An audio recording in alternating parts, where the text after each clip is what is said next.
Scorers. Welcome back to the show. It's your boy Sean Suge Amos. This is the Real Hooper Show, and we got a lot going on.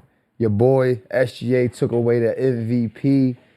We got OKC and the Spurs in that semifinals. We have the Knicks, the Cleveland Cavaliers in that Eastern Conference semifinals. We got to talk about Skip Bayless on Gil's Arena. I want to talk about some of the young hoopers, the EYBL. Then we got to talk about my man Drake. Drake dropped the album, man. I got my guy here, my guy E. What's good, my boy? What's good, bro? Yeah, listen. I know you're excited about the Drake. We're gonna get there in a second. I know you excited. But that's gonna be at the end. Real music drop this week. Real music drop. I rocks with it, bro. I rocks with it. But look, SGA got MVP. Yup. 2 years in a row. 2 years in a row, man. He is one of 14 players to do it, to win 2 consecutive MVPs. Do you think he deserved it? I think he deserved it. It was a good year for him. It was a good year for him, I agree. He had 83 votes. The next highest voter was Nikola Jokic with 10 votes for the first place. He got his boys, APs, trench coats, you know? Yeah. If you feeling them gifts? I'm feeling the gifts. He's a good gift giver, bro. Those are solid gifts. So you like the trench coats? Of course, bro. So how you coming with the trench coats? Trench coats, I'm coming like, what's his name? Well, Inspector Gadget? Inspector Gadget. Inspector Gadget with the AP on? Yep, Doctor Who, all of them, bro. All right, man. You know what, man? I like that. You really, I know people do that, but, you know, I don't think they do it as big as they, you know, does SGA do it, right? Like putting it on film and showing, giving his boys love. Mm-hmm. And it kind of changed the culture, too. When kids do they post-game interviews, they all do it. Yeah. They all bring the team over here. We about to have an interview. I like that, man. I like what SGA is doing. I like what OKC is doing, man. Like I said, he's the one of 14 to have 2 consecutive back-to-back MVPs. Mm-hmm. He's 8th international to have the MVP. The other 7 is Steve Nash, Hakeem Olajuwon, Dirk Nowitzki, Giannis, Nikola Jokic, Joel Embiid, Tim Duncan. So, you know, man, congratulations to him. As of right now, he has more MVPs than these legends. He has more MVPs than Shaq. He has more MVP than Kobe. He has more MVPs than Garnett, Barkley. He has more MVPs than Durant, Harden, Iverson, Russell Westbrook, D. Wade, Dirk Nowitzki. Is he ahead of those guys now? I don't think he's ready yet. You don't think he's ready yet? You know what's funny, man? You got to start putting him in there, bro. Like That's you got to like you got to start putting him in there. I know it was a long route. I know it was a long. I mean, look, he got a lot of playing to do, right? Like, God forbid, what if he fall off? You know, mm-hmm. You know, what if he hit a Brandon Roy on you? What if he hit a Derrick Rose on you? Mm-hmm. You know, but I don't see that in his future, man. I see him going. The way his energy is, the way his team embraced him, the way he embraced team basketball, the way he loves basketball. You can see it. You can tell. I just don't see him falling off anytime soon. Last year, his team was 64-14. 64-14. He shot 55% from the field, 39% from the 3-point land. He gets to the line. He gets to a bucket, and he only averaged about 2 turnovers a game, man. So I think this MVP is well deserved. Well deserved. Shout out to SGA and the OKC Thunder. I'm looking forward to seeing how they play this upcoming Western Conference Finals. We'll get into that in a second.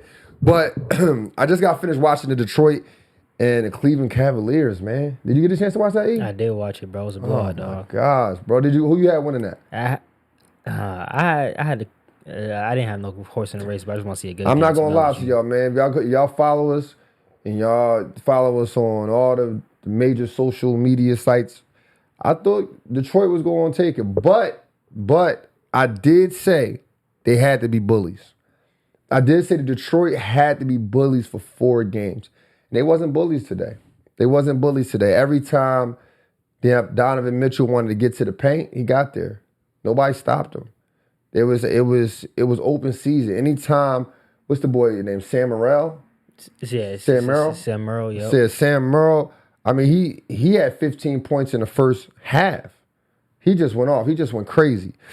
I just felt like they just mentally wasn't there. They just couldn't figure it out. Cade Cunningham didn't have the best game. So that anytime Cade Cunningham doesn't have the best game, that always throws him off. I mean, Cade Cunningham had 12 points on 13 shots. He only had 2 turnovers, but what killed him is that he couldn't make a three. He was 0 from 5 from the 3-point land. So that made it challenging for them. Jalen Duren, Jalen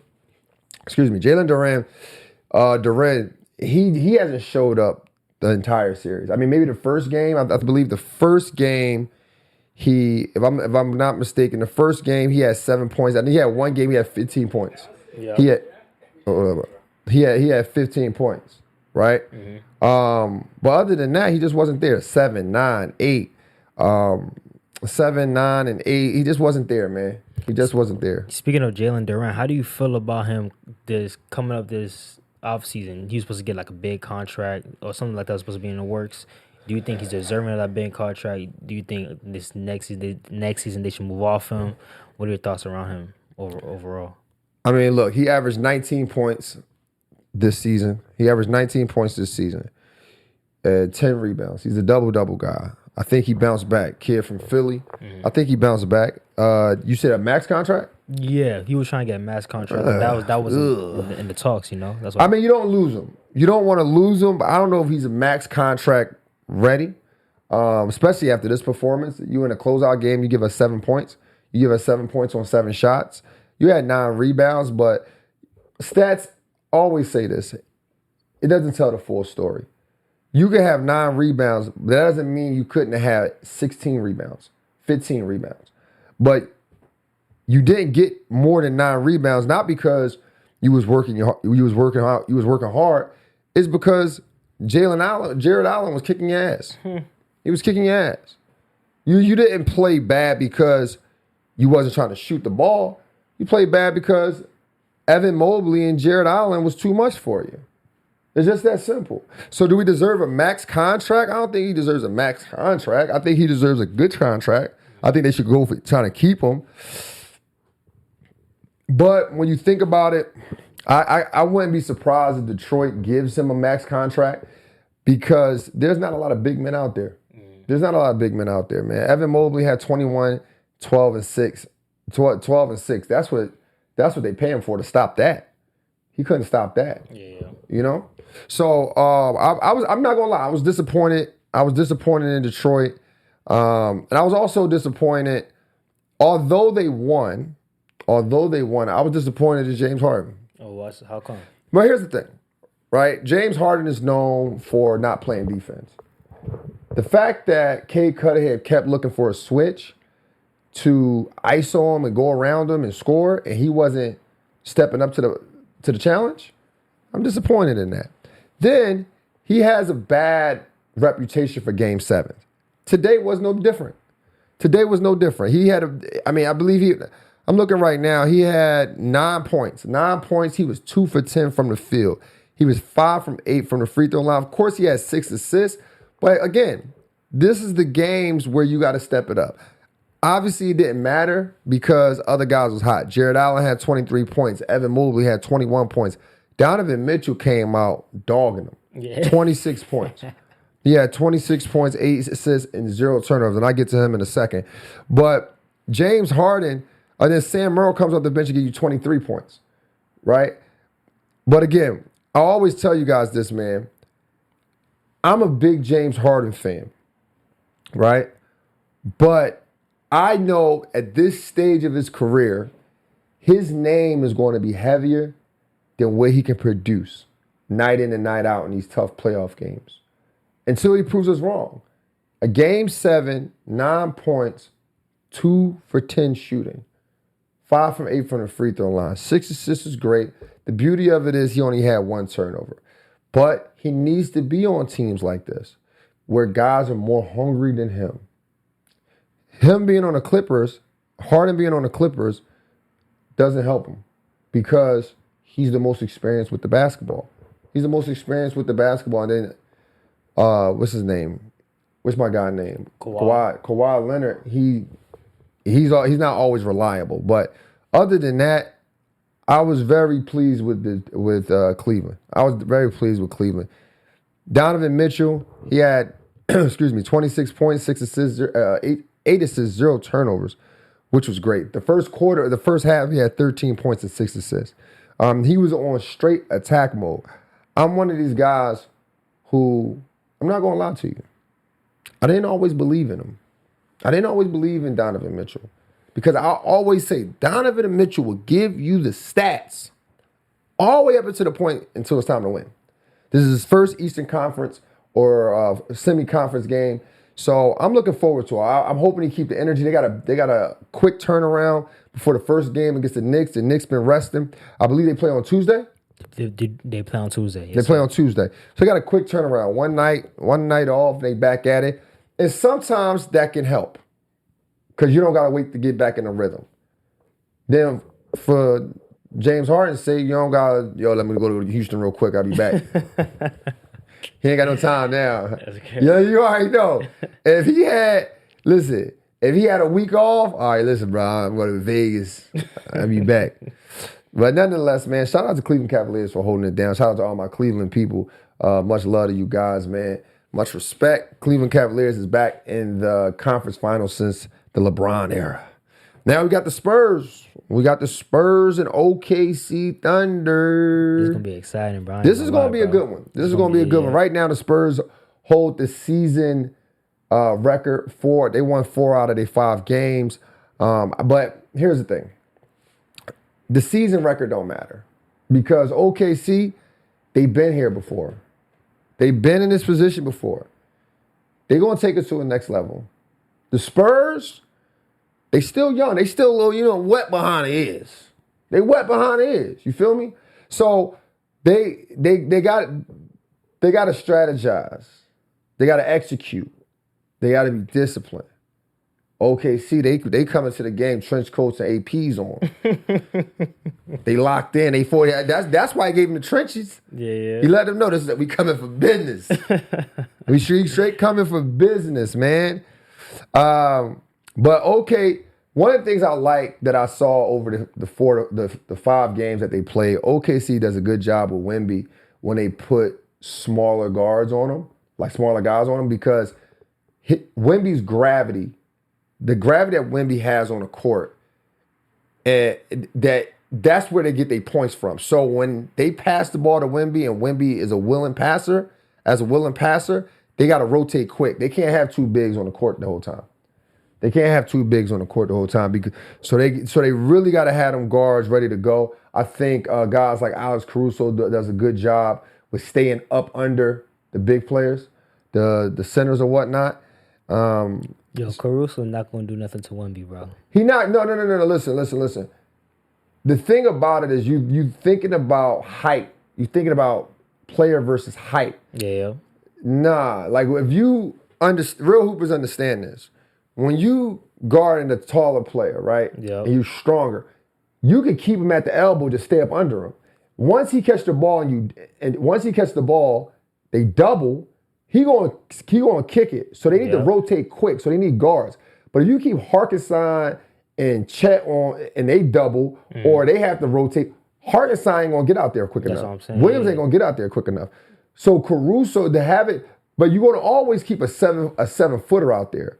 But you're gonna be able to get when they switch off these screens, when they switch on the rotation. These smaller guards, Caruso like 6'5", 6'6". Yeah. He's a strong. You saw what he did to Nikola? You saw what he did to Nikola? He's not no Wemby though. Nikola was cooking Wemby. What you mean? When last time they played in the season, Nikola was cooking him. But because I was watching the Wemby play against the Timberwolves, there would be times where he had smalls on him. And he just walked them out to the basket, they throw it up, and it was a quick little tip. Yeah, but Timberwolves didn't have the same game plan OKC. OKC gonna play some defense, bro. OKC some dogs. Their philosophy is you can't call foul on all of us. I'm just being honest. That's their philosophy. Nah, yeah, okay. You can't call foul on all of us. That's how. Listen, man. I don't want to go on a long tangent, right? But when I was in junior college, that's how we played. We played when I played at Aloni. The coach, his philosophy was they can't call foul on everyone. So they're going to be aggressive. They're going to be aggressive. Look, they force the most turnovers in the league. They force 16 turnovers, average on 16 turnovers. So if you get these guys turning the basketball over, it's a dub. But you got some dogs at the guard position over there. You do. This is why it's going to be a fight. Okay. It's going to be a fight. Enough. I'm excited to see it, though. Jalen Williams is back. Jalen Williams said he's back. Yo, yeah. He said he's back. But he hasn't played in the first 2 rounds at all, bro. But look, here's how I'm gonna view it though. Because some guys will say they're healthy because they want to play, right? So there's some guys will say I'm healthy. I just want to hoop. But I'm gonna watch him. That first step, that first time he gets to explode, is he really healthy? Because I believe he had a sprained hamstring. Oh, okay. Yeah, he had a sprained hamstring. So if he's not exploding, he's not getting to the basket like he usually do, he might be still hurt. So we're gonna keep an eye on him. But other than that, who I predict to win this series though? I know they're underdogs. But I'm gonna go with the Spurs. Here's what I think they need to do though. You gotta limit Shea's paint touches. Can't let him get 2 feet in the paint. He get 2 feet in the paint, collapses everything.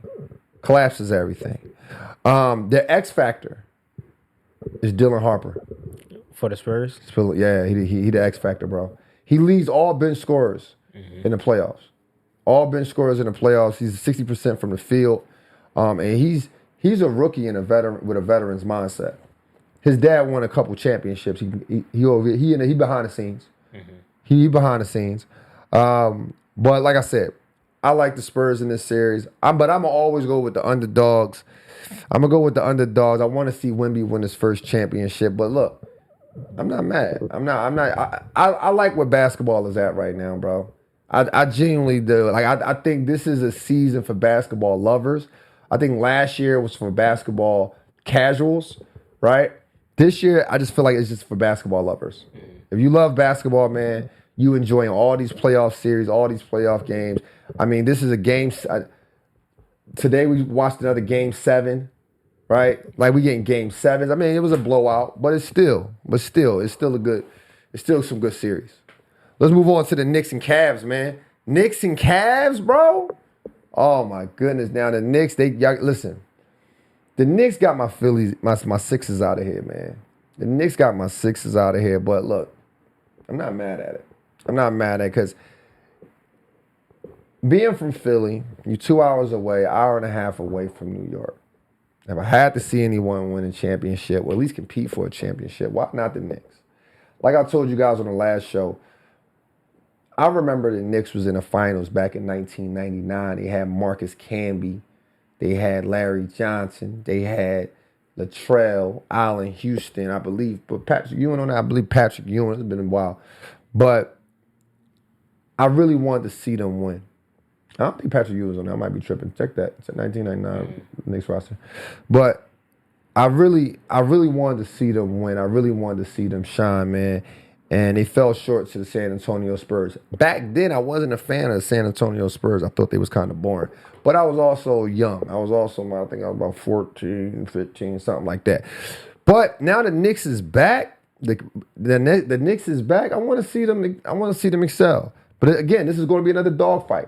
No Patrick Ewing. Patrick Ewing right there. Where's he at? Number 33. Look, down there, 33. Number 33. Oh, I'm tripping. My fault. So yeah, man, I really want to. It's going to be a dogfight with them. Cavs right now, they lead the season series 2. They have a 2-3 record over the Knicks. But here's the thing: the 2 games that the Cavs won, they didn't have James Harden. James Harden only played in one of the games. And that game that he did play, the Knicks beat by like over a 20-plus win. It was a 20-plus win. So, but the last time they played was 3 months ago. A lot can change in 3 months. And Brunson, those guys, they resting. I think you're gonna have a dog fight with Donovan Mitchell and Brunson. Mm-hmm. That's gonna be a good matchup, man. Donovan for Jalen Brunson? Yeah, Donovan Mitchell and Jalen Brunson is gonna be a really good matchup. Who do you think is a better guard? That's a good question. Who are you taking? Damn. I ain't gonna lie to you. I like Donovan Mitchell. Over Jalen Brunson? Yeah, I like Donovan Mitchell, bro. I think Jalen Brunson might be a smarter player. Yeah. But I like Donovan Mitchell. Donovan Mitchell, we've been watching him since Utah. He finally got over the hump. I like his scoring ability. I like his athleticism. I just want him to stay consistent. But I do like his game. I think it's more of a game. Like, here's the thing, right? When it comes to those type of players, I always say this. It's not about the stats. It's about the story, right? Donovan Mitchell, I love his story. I love the way he came into the league and he was that guy. I believe was he the rookie of the year? Yeah, he was rookie of the year. He was the rookie of the year. So I like the guys who come into the league and they got big shoes to fill and they fill them. They got a lot of pressure on their back and they handle the pressure. He just got over the hump by getting to the finals. I know Brunson's been there before, but I also don't think Brunson came in the league with the same expectations of pressure, right? So he emerged into the star. So nonetheless, I do think it's going to be a dogfight between the two. It's going to be a dogfight. Cleveland has the most experience, though. Cleveland has the most experience in the playoffs.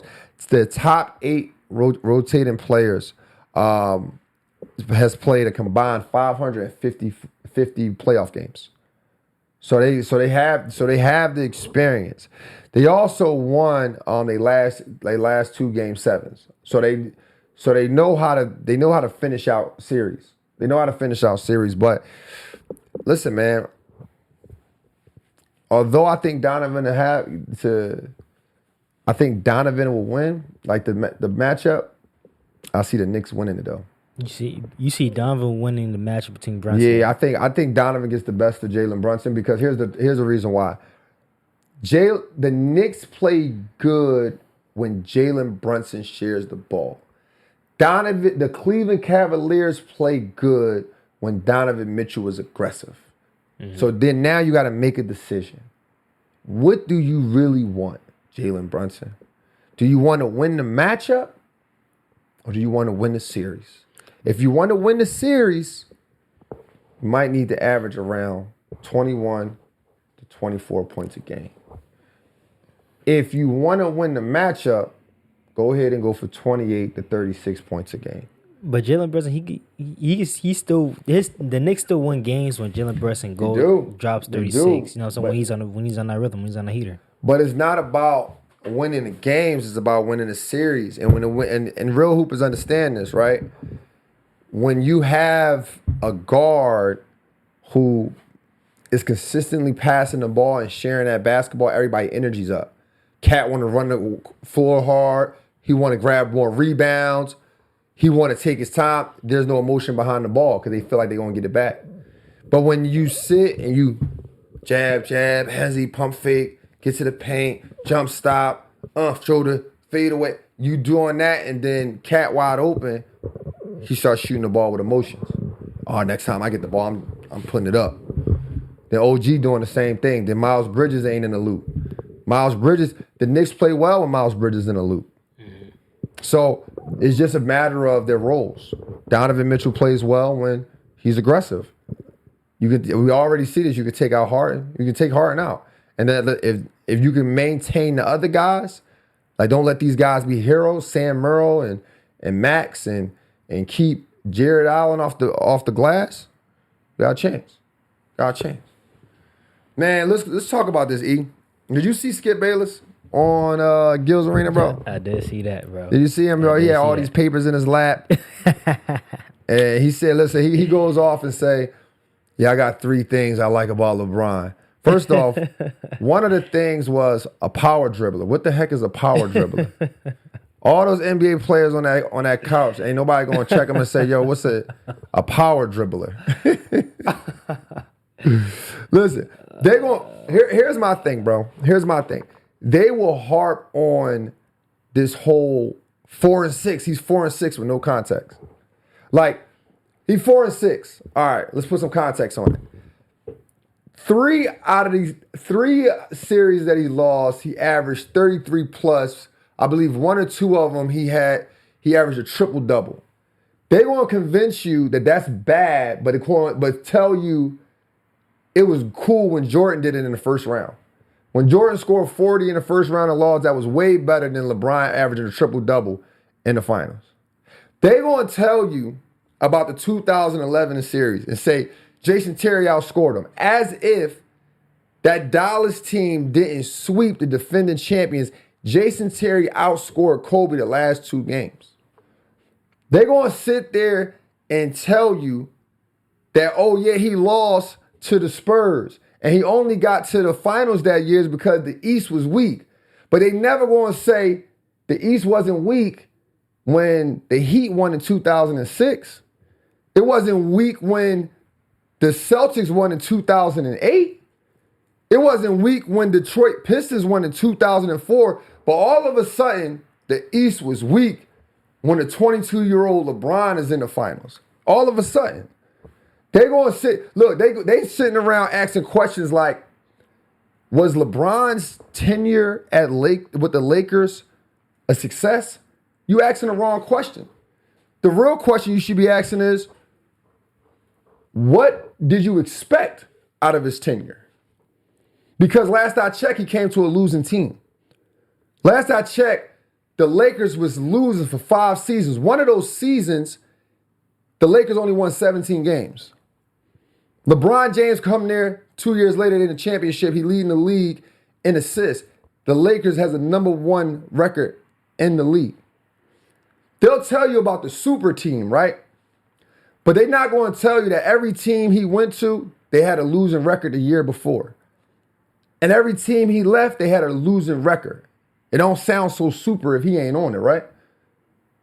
They're going to sit there and try to convince you that 4-6 is a loser's way.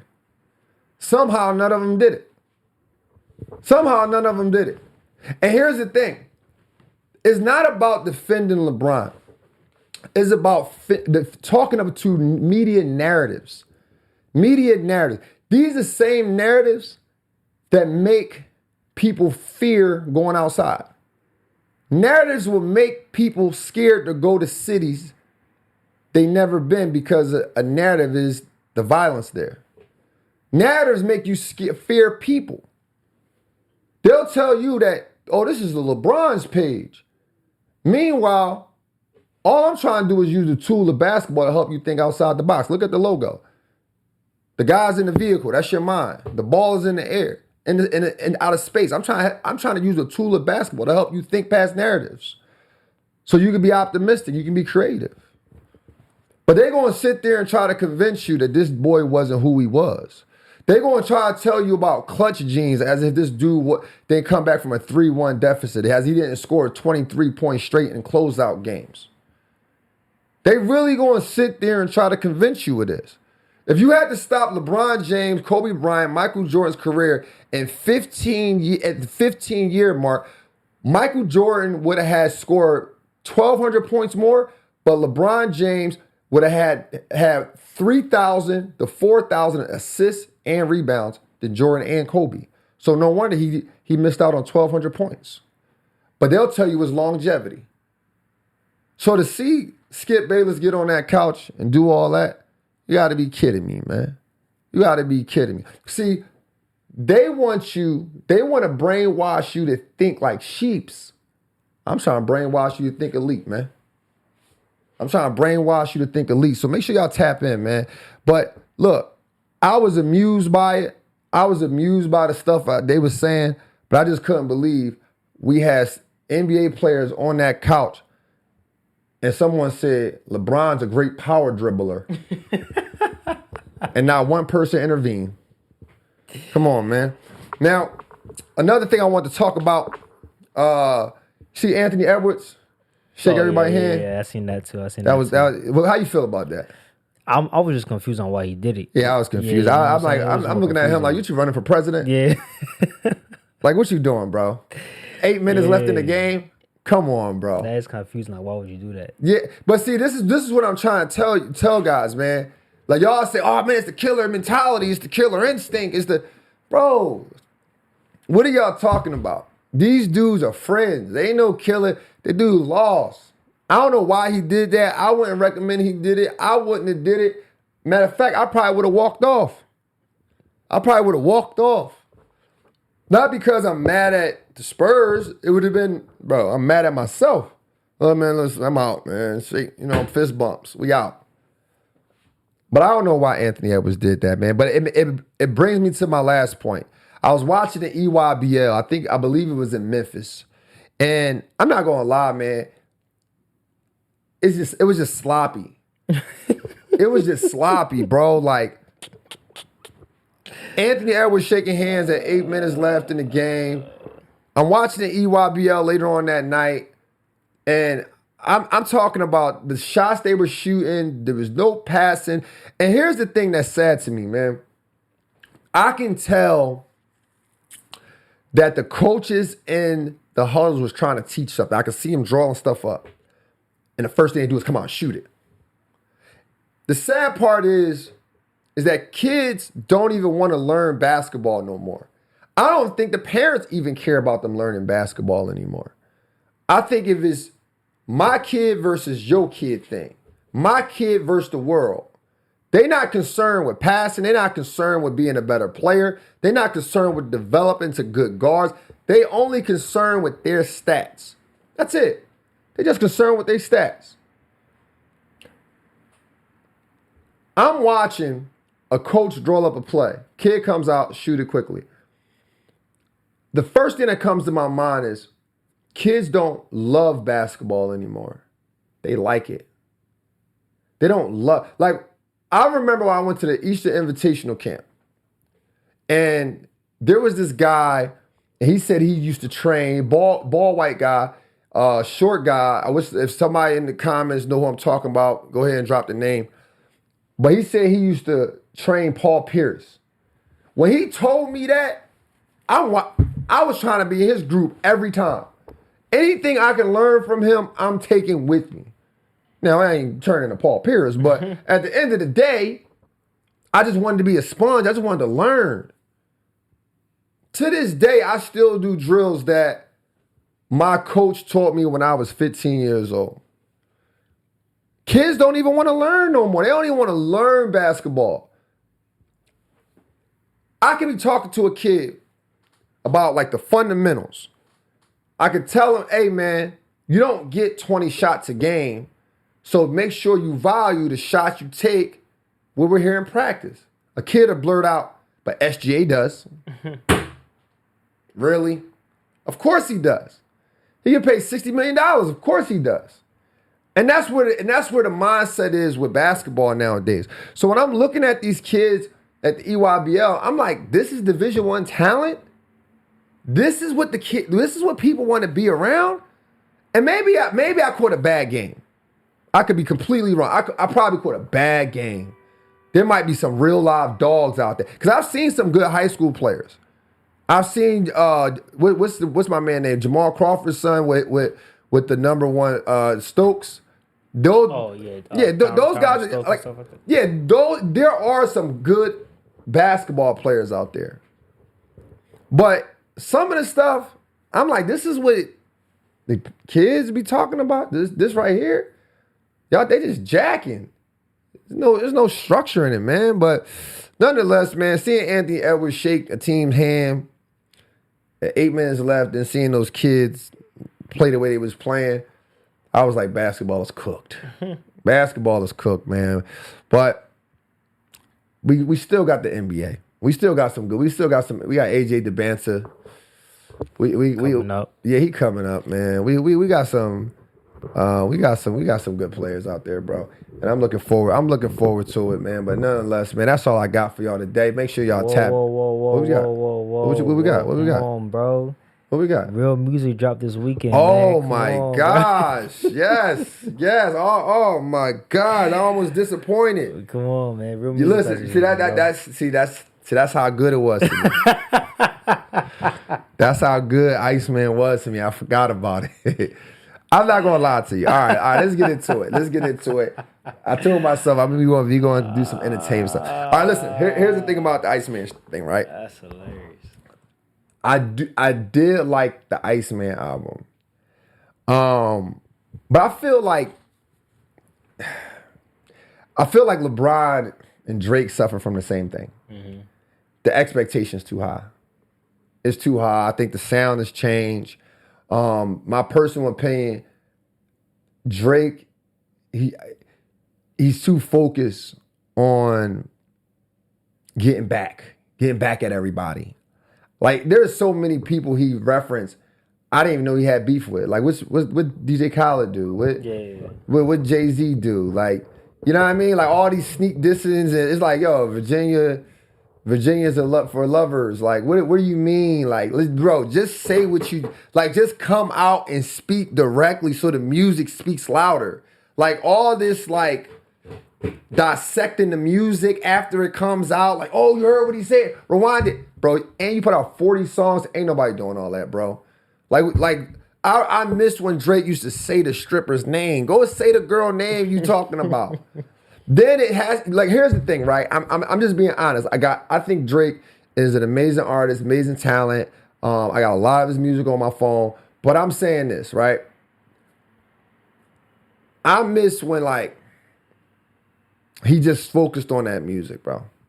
You know what I mean? Like, he just focused on it. Like, dog, talk money, talk women. That's your lanes. And that's okay. But it reminds me when a boxer loses a fight. They got to change their identity. If they had braids, they got to cut their hair. If they had their hair color, they got to go back to brown. They had a beard, they got to shave it off. They got to, when Kobe wanted to change his identity, he went to the Mamba. I just think, like, he got to change something up. Like here's the thing. You got to change some of the what's the word I'm looking for? The content of the music up. You have to change that up. Like, how are you Drake and chicks breaking your heart? How are you Drake and they ain't answering your text messages? What you mean? Like, no. Now, it was cool the first 2 or 3 albums, but dog, they not responding to you. Like, the young boys cooked then. Like, why they not respond? I mean, listen, you can't, and then you can't have it both ways. You can't be a player. You can't be on some players on keeping it P, and then, like, oh man, who gonna really love me? Oh, come on, bro. Either you got it's one or the other. But other than that, man, I think he has some good songs. I didn't get through the whole 40, so my opinion just coming from the Iceman part of it. Man, make sure y'all tap in, man. Make sure y'all support the brand. I'm trying to brainwash y'all to think elite. They were trying to brainwash y'all to think like sheeps. Make sure y'all tap in. Go to goalsactivewear.com. Use the code REALHOOPERS at checkout to receive 15% off all items, all right? Everything is high quality. So make sure y'all tap in. Make sure y'all like, subscribe, and share. Until next time, let's continue to think elite and together. Welcome to Score Society.